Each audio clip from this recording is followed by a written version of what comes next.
Welcome to the Jill on Money Show. It is New Year's Eve day, Sunday, December 31st, and today we are airing the second part of an interview that I conducted with Dan Pink back in January of 2019. Boy, does that seem like a long time ago. In this second part of the interview with Dan, we talk about how personality traits in human beings are related to timing preferences. So here is the second part of our interview with Dan Pink. We're talking about his book, When? The Scientific Secrets of Perfect Timing. And again, this was originally conducted, this interview, in January of 2019. Can you talk a little bit about how the personality traits, because the ocean, the openness, conscientiousness, extroversion, agreeableness, and neuroticism, which I feel like I have all of those maybe at different points in the day. So you said that, I'm just going to quote from the book. Yeah. Much of the research shows morning people to be pleasant, productive folks, introverted, conscientious, agreeable, persistent, and emotionally stable. Yeah.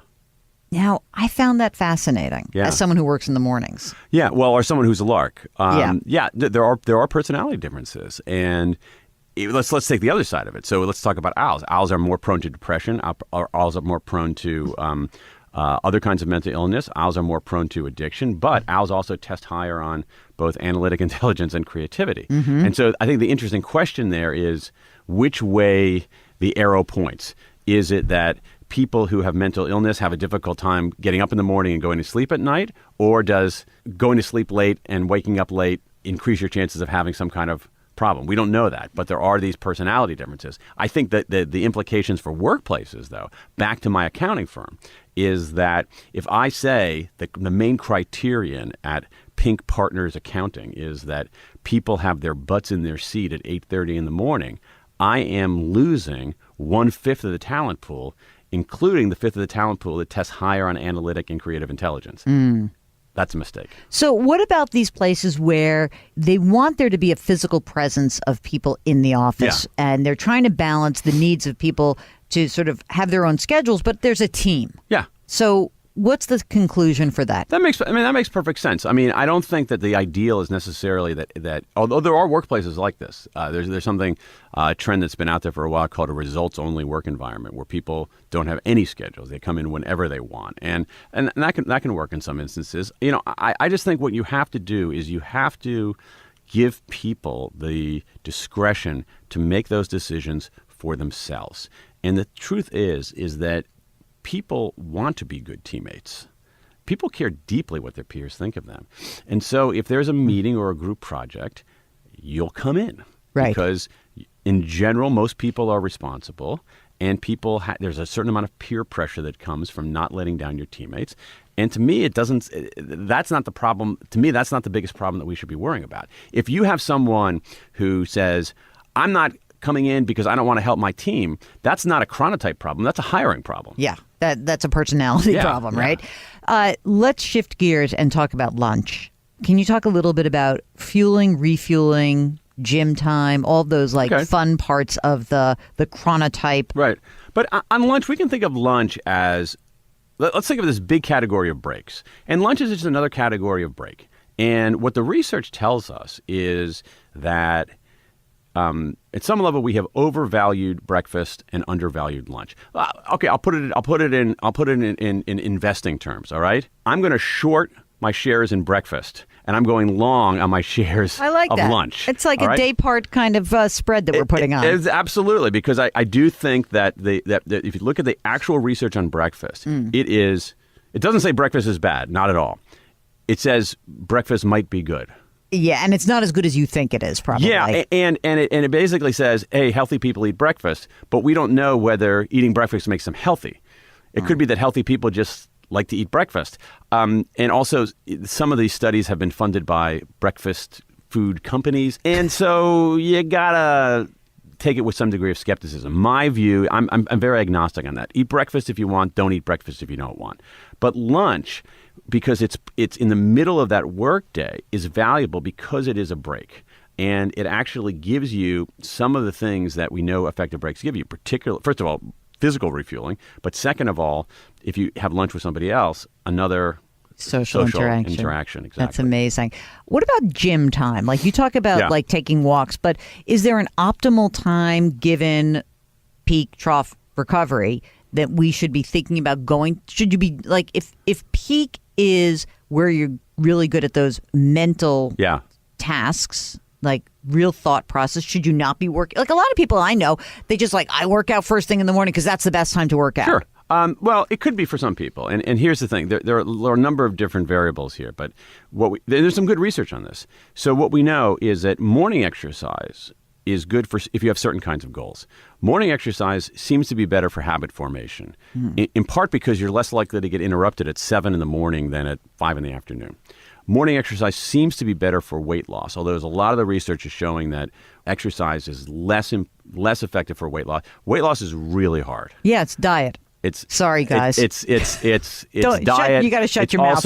But it's also just that it's also like we're not prisoners of biology, but we live in a state governed by biology, and so people have a set point of weight, fairly narrow band, and they're unlikely to get too far on either side of it, and that's how you are. Blame your DNA.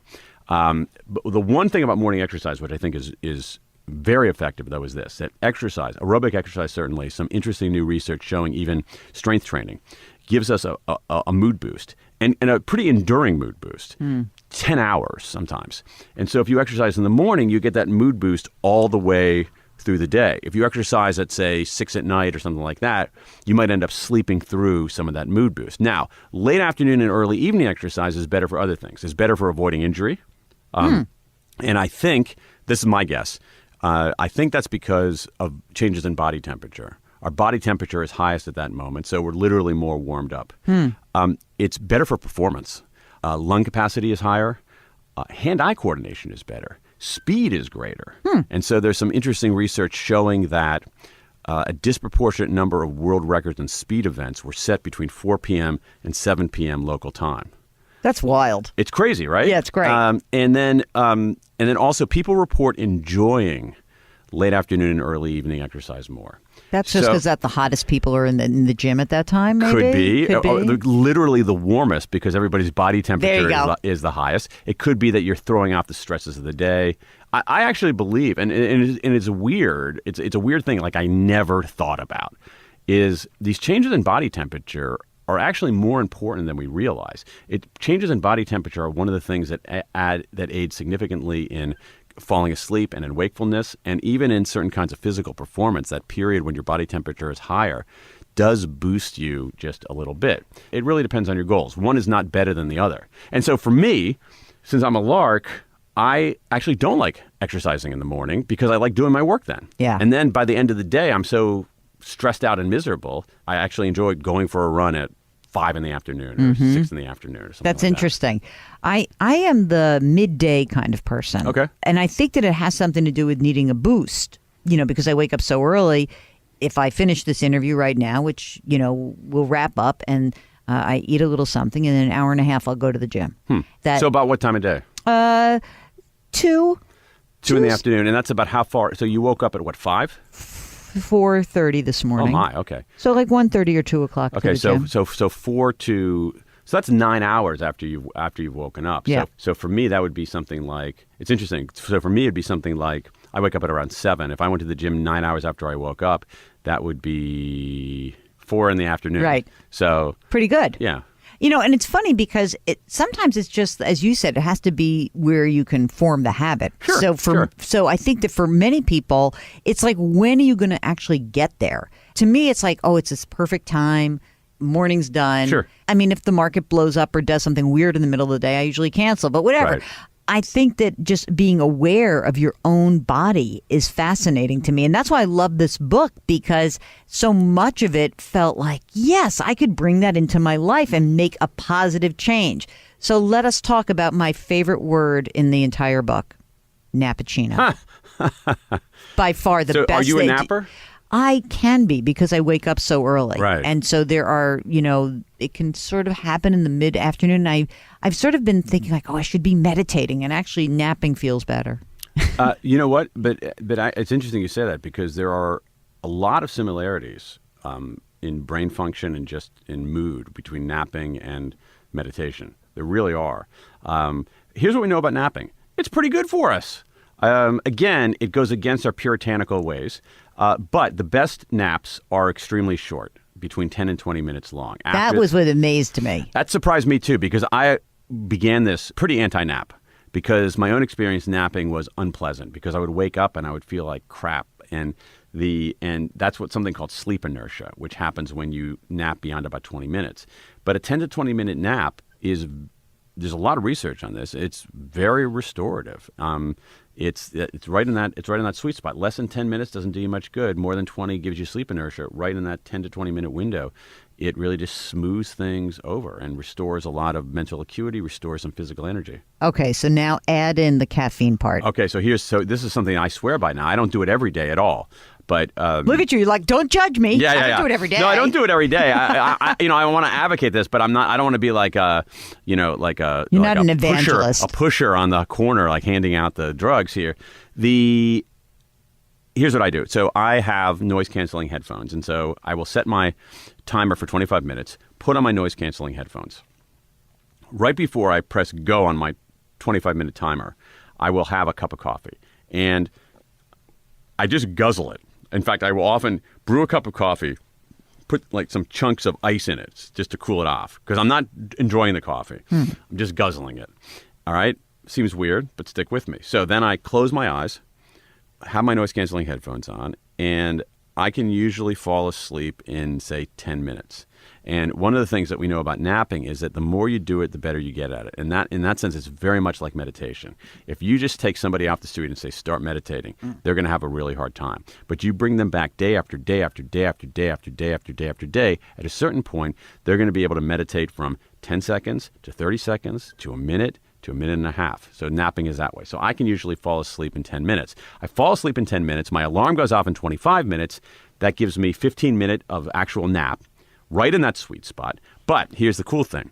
Caffeine takes about 25 minutes to get into our bloodstream. So at that moment that I'm waking up, okay, ideal nap, no sleep inertia, I get this other boom, this boost of caffeine right at there. And that's why it's called a nappuccino. I love that so much. It's awesome. And I mean, it really works. What's interesting about that nappuccino is that I have gotten a lot of email about that from readers who, particularly, two kinds of email. One, it allowed me to survive the military. Two, oh, wow, it allowed me to survive graduate school. I never knew it had a name. I thought I was the only one who did this. That's so awesome. Well, we'll have one more day of our interview with Dan Pink. Consider it using the calendar to prompt you to think about different things in your life. If you've got a question about your financial circumstances, you're about to make a great money reset, you're trying to figure out where to go next, what to do, we're here for you. Mark and I would love to hear from you. Just go to JillOnMoney.com. That's our website. Click the Contact Us button, and we would get your note. So easy to do. Don't forget, this time of year, every day, all the time, do something nice for someone else today. Change your work, change your wealth, change your life. Thanks for listening. We'll talk to you tomorrow.